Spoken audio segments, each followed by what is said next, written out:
evening, I'm DK Ronster. Welcome back to the TTT News. We're a little less zoomy today. We are at the Spirit of Sport meeting room at the National Cycling Velodrome Balmain, Couva, for this conversation with Justin Latapy-George, head of the Sport Development Unit.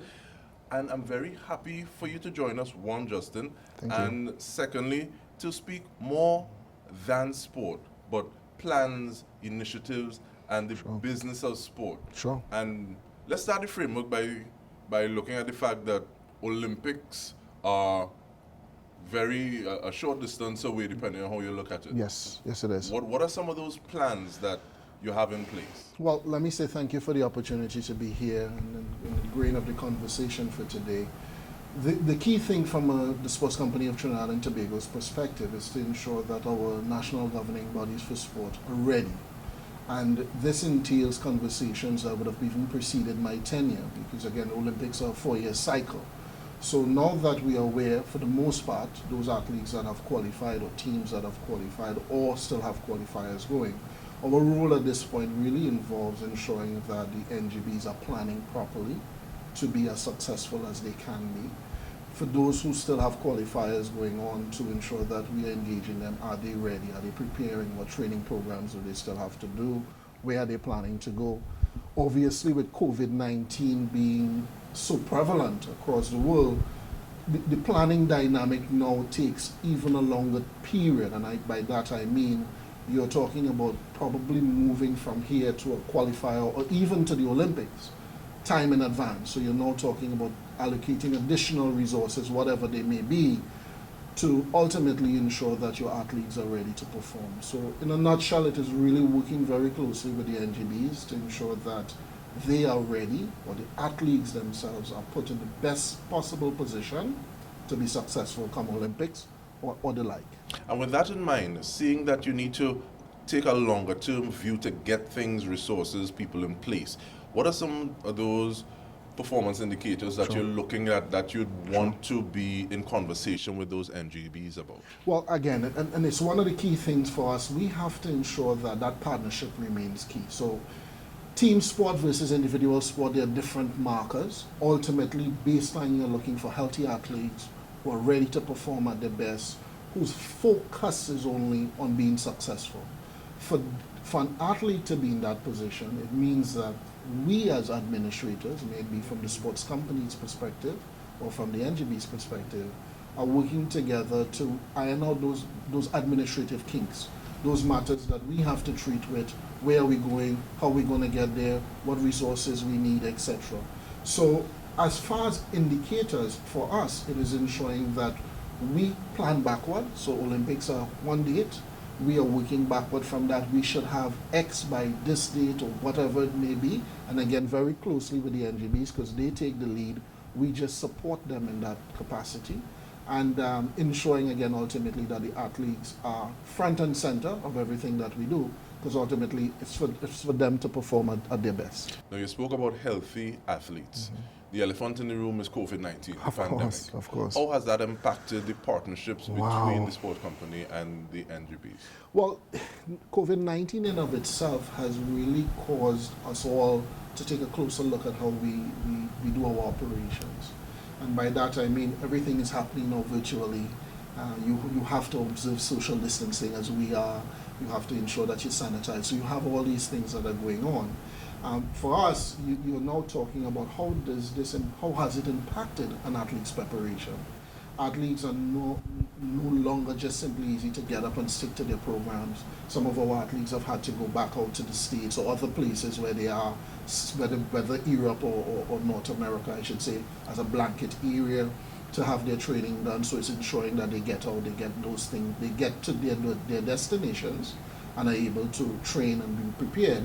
And for our athletes that are home-based, we at the company are just ensuring that we provide whatever resources we can, maybe facilities, maybe working with the NGB, whatever we can do. Because our role is really as an enabler. And so ultimately we follow the lead of the NGB for whatever sporting discipline. We provide that support within our limitations, of course. Again, with the focus being ensuring that the athletes are in the best position to be as successful as they can be. Now, like you're talking about providing that support, and that leads me to ask about some of the services, because you also spoke about within your limitations. Sure. What are some of the services that the sport development and performance unit can be kind of counted on to say, okay, well, these are some of the services we provide? Well, I mean, we find ourselves in a really unique position, and let me explain what I mean by that. So, for example, my colleague in the elite athlete unit, his role is the sciences, so it's very set. It's either nutrition or strength and conditioning or something like that. For us, our thing is that area we call administration, that thing behind the screen that nobody really sees, but it's just as important as any other part of this overall puzzle of what we do. So our role may be, and it all depends on what is coming up at any given time, but our role predominantly is that an NGB may have an idea, they may decide they want to do one thing or the other. So they may approach us informally and say, look, we are thinking about doing X because we see value in doing this, and this is how we want to do it. And I'm just using a generic example to say what I mean. And we will discuss that and say, okay, then if we want to do this particular thing, let's say we need to travel to a training camp somewhere, we now have to look into, okay, where are we going? What time do we need to get there? Is it a quarantine period when we get there? How many people will be going? What is your support staff? Those questions, and we have those discussions. As I mentioned, we are in a very unique position. So we have those, I would say, quote unquote, informal discussions. The NGB then takes that discussion, goes back to their drawing board, puts together a proposal which then comes through our department. And we now have the other arm of it, which is now to sit down and scrutinize that proposal to go on this, having had that discussion. Once we are satisfied that they have met all the requirements, sufficient quotations, they have taken all considerations into the mix, we then make a recommendation through our CEO to the board of the sports company to look at this and consider it for approval. And that is predominantly how our role goes. Once that approval is given, then our role is to ensure, okay, we have gotten that approval, let's work with accounts, get you that money, or do the procurement on your behalf, whatever it may be, and then you go off to do what you need to do. Justin, one of the things I like hearing what you're saying is that you use words like facilitate, enable, Sure. support. And this kind of reminds me of the fact that people can take kind of two approaches. Sure. So if someone is looking to draft something, you can take what the person gives you and say, well, this is insufficient drafting instructions. Correct. So Correct. I'm not going to do it. Correct. Until you organize and come back with something Correct. better. Go back to the table, organize and come back. Correct. As opposed to saying, okay, well, have you considered this? If someone asks you this question, how do you see this playing into your overall policy? So you basically tease something out to them. That's right. And have their mind thinking in the questions that they should ask. And it seems as though that is something you're doing at the unit. Yes, it is. And one of the things I think our unit really tries to do is when we, the collective we, present this proposal to the board shouldn't have to call me to ask me any questions on it. So we must be as airtight as possible, covering all foreseeable or even unforeseeable circumstances involved in what we want to do. So when it goes before the board, it's really a matter of can we, if our limitations allows us to be able to do so, and yes, we can. It must not be a situation where it comes back down to us, well, you're missing this and you forgot to include that. I think it's not proper representation of the NGB, it wouldn't be proper representation of the unit, and ultimately it would not get to the end user, which is our athlete. So what we do is ultimately to ensure that those behind the curtains are putting things in place, so when we deliver, we are delivering seamlessly to our athletes for success. And even in that response, it makes me also think of the fact that you're so intersectional. You touch so many players, so many stakeholders, and you're able to hopefully work for something that is to the best of all involved. And that is critical, the collaboration, because even the sports company in and of itself has so many different units working together ultimately for one goal. And it's the same principle we are applying with the NGB. We are the faces, we are the first point of contact for that NGB. It is important that we are welcoming, it's important that we allow them to express themselves, but it's also important that we guide them, because we have, from a government perspective, the Ministry of Sport and Community Development as our line ministry, from that perspective, have an understanding of what we need to do to get things approved. And once we are able to continue to build on that relationship, once we have that overall understanding that yes, we may have limitations, and it's no secret, but the truth is within our limitations, we will do the best that we can for you to be successful. But we must do it together. And it sounds as though all of this is possible, or a large part of this conversation is possible, even before an athlete takes a pitch, laces up equipment. Has to be. In some instances it's before, in some instances it's during, some instances it's in advance. As we mentioned when we started our conversation, you're talking about Olympics, which is on a cycle. So you already know the next Olympics, when it's going to be, all things being equal, of course. That being said, so you have that forecasting that you need to do, so you're planning for that, which is 4 years down the road. But to get there, there are steps you may have, your world championships, etc., etc. And again, while we are talking Olympics, as while it's multiple sport, there are other disciplines involved in many other things that goes, whether it's World Cups, whether it's other world championships, and so on. But ultimately, us working with that NGB to understand where you are, what you're doing, and how can we help you to get there. Now you speak about steps. Now to get to the other side of this conversation, we need to take a short break. Sure. So stay with us. We are speaking with Justin Latapy-George. Very interesting conversation about sports from a conversation that is more than just athletes on the field. We're looking at the process, the business, how it intersects with many things that we do in Trinidad and Tobago. Stay with us.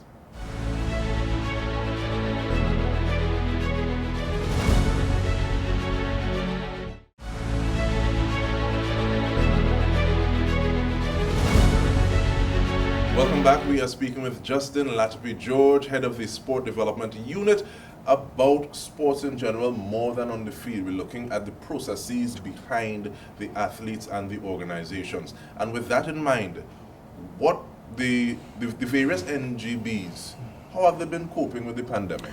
Oh, wow. Well, just allow me to expound on that a little bit.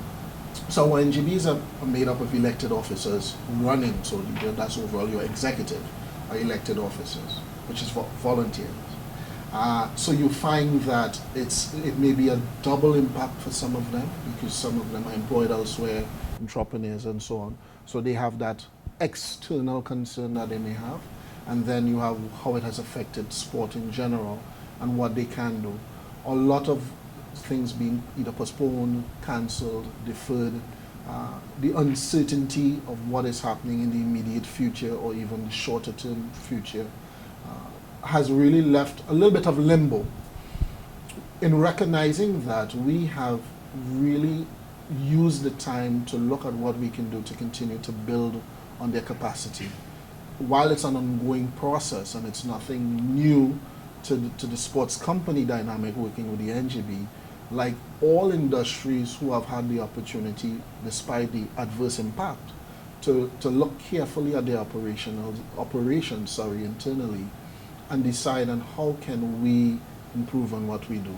And that's the focal point for us, because we do recognize it has impacted them severely in terms of their ability to continue to do their sporting thrusts, and not to have it as something that overshadows what we can do. We have quickly had to shift gears to the point of saying, okay, let us, like everyone else is doing, look at how do we build our capacity at this point in time, and that's the direction we are pushing them to. Now, with regard to shifting gears, with regard to pivoting, my understanding is that facilities are open, Yes. And you'll tell me to what level Sure. I'm correct or incorrect. Sure. But what are some of the changes and procedures that would have had to be implemented on a policy level? Very, very good question, and I thank you for asking that. So the focus again being first and foremost safety.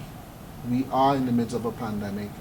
This has had some very adverse effects on our population and the world at large. We have had some citizens that did lose their life, and may their souls rest in peace. Having said that, we have to be guided by government's decision as to what they're doing in terms of the protocols being put in place, and guided by that, the decision made has been that athletes, teams that are either major international event, which an Olympic falls under, or a world championship, major regional events, which would be a Carifta Games, for example, World Cup qualifiers as another example, for example.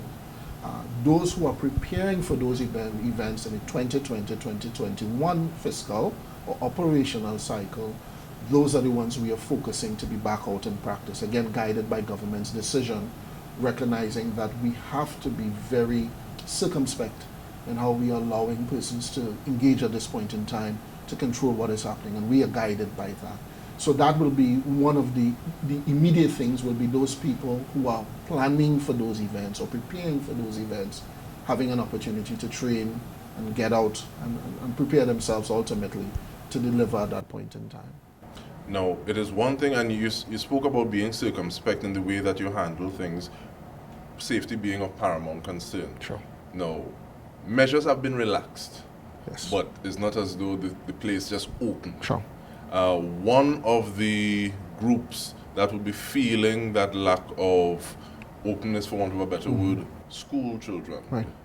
It's been advised that you don't have children congregate for these sorts of things because social distancing is not necessarily in the makeup of a child the way that we need to think about it consciously.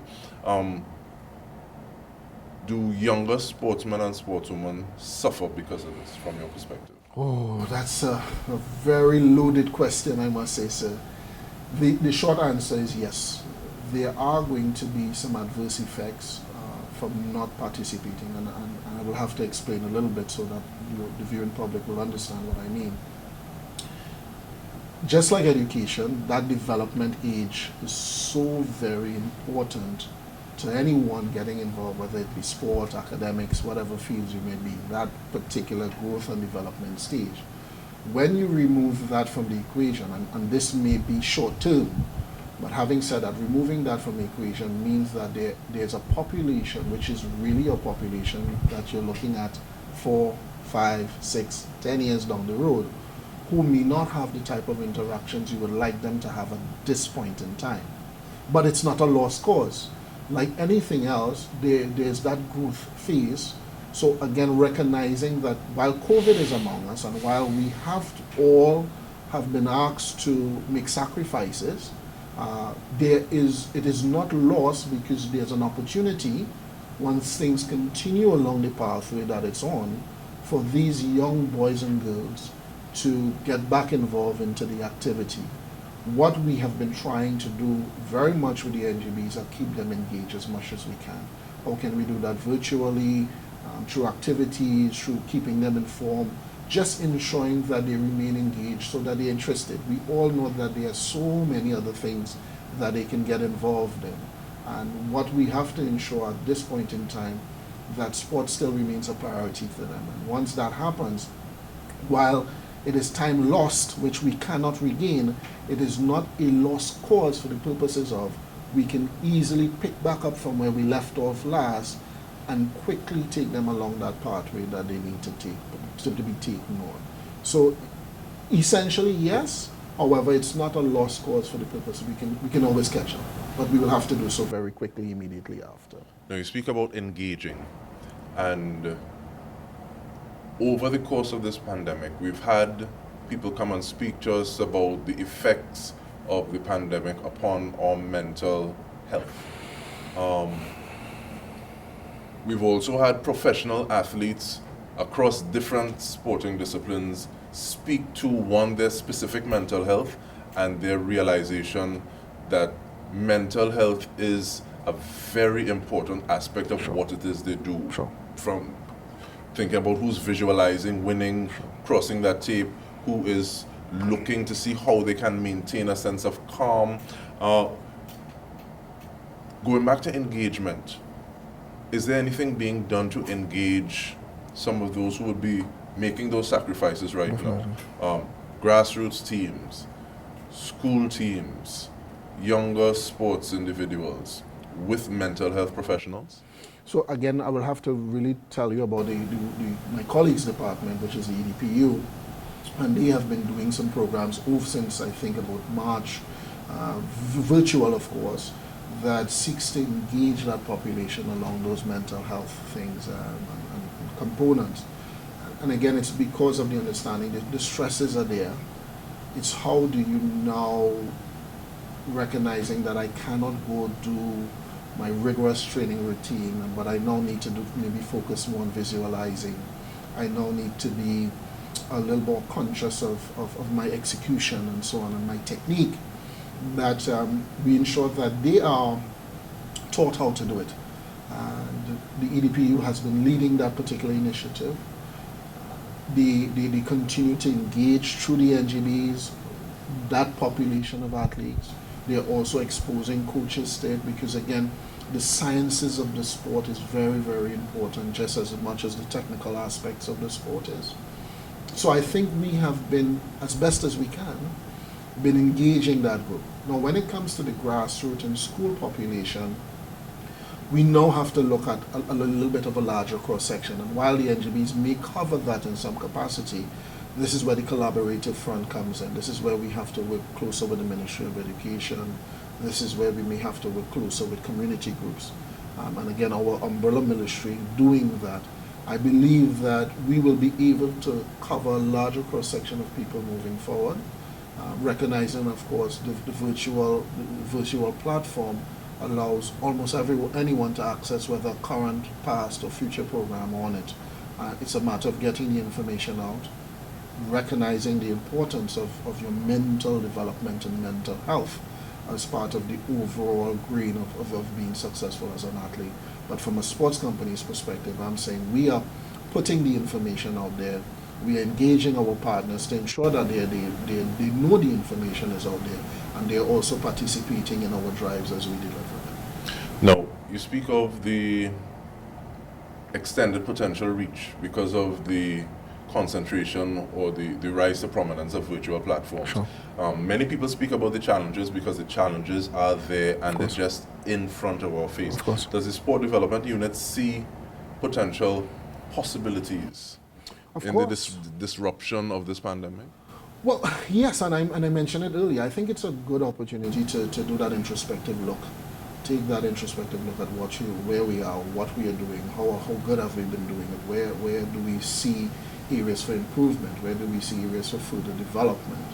And what we have done along with our colleagues and our corporate communication colleagues, our human resource colleagues, have really looked at building our capacity through training and development. I think that is really, really what is critical.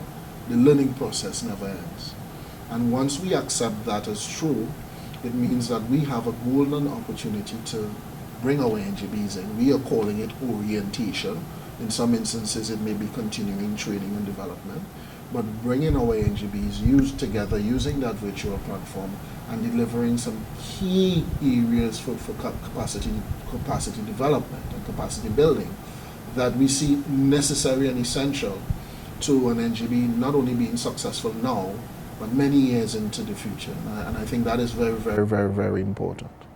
Now, you speak of capacity building, and I want to ask you, are there black and white plans that have been implemented to satisfy training requirements, young athletes by NGBs, or to have them access that quality training that you'd want? Right, so again, we and this is the part that it gets a little bit gray, and I'm saying that only because the NGB's responsibility is getting that very close to the end user. We are not aloof, but we are working very closely with the NGB to ensure, okay, what their training plans are, they're able to deliver it. They design them, they implement them, we enable that part of it. So that being said, we have to just ensure that the NGB has the opportunity to deliver on those plans. From our perspective, though, and it is what we were just speaking about, we are now looking at the bigger picture, okay, because we are partner with these NGBs, we are partner that provide resources, key resources of the state to these NGBs, then we have to make sure that they have the ability to maximize on the use of those resources. And that's where the black and white from us comes in for that training and development orientation programs. For example, you're talking about the nonprofit legislation that exists now, the procurement legislation which has been partially enacted and to be completed. How does that impact me as an employee of state assisting an NGB who's receiving funds of state? And how does the NGB understand its role in this entire circle of receiving state funds? And what are some of the consequences for receiving state funds, reporting for it or not reporting for it, etc., etc. So we now have to ensure that they are aware, because ignorance of the law is no excuse. So you have to be aware, and more importantly, not just being aware, but you are putting things in place to ensure that you are not just simply observing, but you are surpassing the expectations for you as a partner of the state receiving resources of the state. No, Justin Latapy-George, after a conversation like this where it just drives home the point that sport and sporting development as a business is so much more than fun and games. I'd want to reach across and pump your fist, but naturally we're in the times that we're in. We can do it from a distance. Definitely. We want to thank you so much for just Thank you bringing for the those points opportunity. home and doing the work that you do, and we keep on looking to find out more developments as they occur from your unit and from the sporting company as a whole. And we want to thank you for tuning in. On behalf of the entire team, we are here at the Spirit of a Sports Meeting Room, the National Cycling Velodrome in Balmain, Vancouver. Thank you for tuning in. Have a good night.